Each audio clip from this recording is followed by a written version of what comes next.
दादी सा की इच्छा पर अरमान ने आखिरकार अभीरा को पोदार हाउस लेकर आया। पोदार हाउस में कदम रखते ही अभीरा के गले में अरमान के नाम का मंगलसूत्र और मांग में सिंदूर देख विद्या का गुस्सा फूट पड़ा। विद्या ने तुरंत उसे जोरदार थप्पड़ जड़ा, क्योंकि अभीरा की मौजूदगी उसे कभी भी पसंद नहीं थी। वहीं कृष कुछ बड़ी साजिश रच रहा था, जो आने वाले ट्रैक में सभी को चौंका देगी। जी हाँ दोस्तों, क्या कहलाता है मैं अब आने वाला है एक ऐसा हाई वोल्टेज ट्रैक जो पूरे शो का दिशा बदल देगा। अगले एपिसोड में आप देखेंगे कि कैसे सालों की नफरत, चुप्पियों और रहस्यों के बीच अब सब कुछ खुलने वाला है।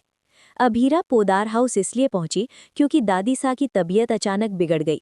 दादी बस एक ही रिक्वायरमेंट रखेंगी, अभीरा को लेकर आओ अरमान। दादी का ये निर्णय केवल स्वास्थ्य के लिए नहीं, बल्कि परिवार की सच्चाई को सामने लाने का भी कारण है।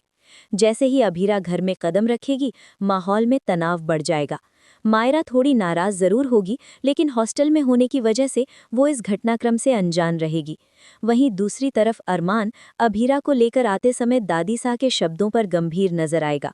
अरमान खुद भी परेशान होगा, क्योंकि उसे पता है कि विद्या और अन्य लोग अभीरा की वापसी से खुश नहीं होंगे।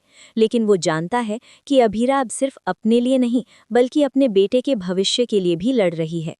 अभीरा के गले में अरमान द्वारा पहनाया गया मंगलसूत्र केवल धागे का है, लेकिन उसकी मांग में सिंदूर है, खास और अलग। इन छोटी छोटी चीजों का मतलब ये है कि शादी पूरी तरह से हो चुकी है, भले ही अभीरा और अरमान को इसका अंदाजा नहीं है। जैसे ही विद्या अभीरा को देखती है, वो अपने गुस्से पर काबू नहीं रख पाएगी।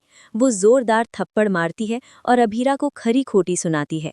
विद्या का ये गुस्सा केवल व्यक्तिगत नहीं है, बल्कि वो अब इस तथ्य को स्वीकार नहीं कर पा रही कि अरमान और अभीरा की शादी हो चुकी है।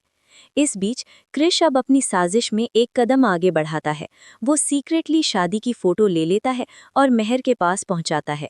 मेहर के लिए ये सबसे बड़ा झटका होगा, क्योंकि उसने हमेशा चाहा था कि अरमान केवल उसका हो। मेहर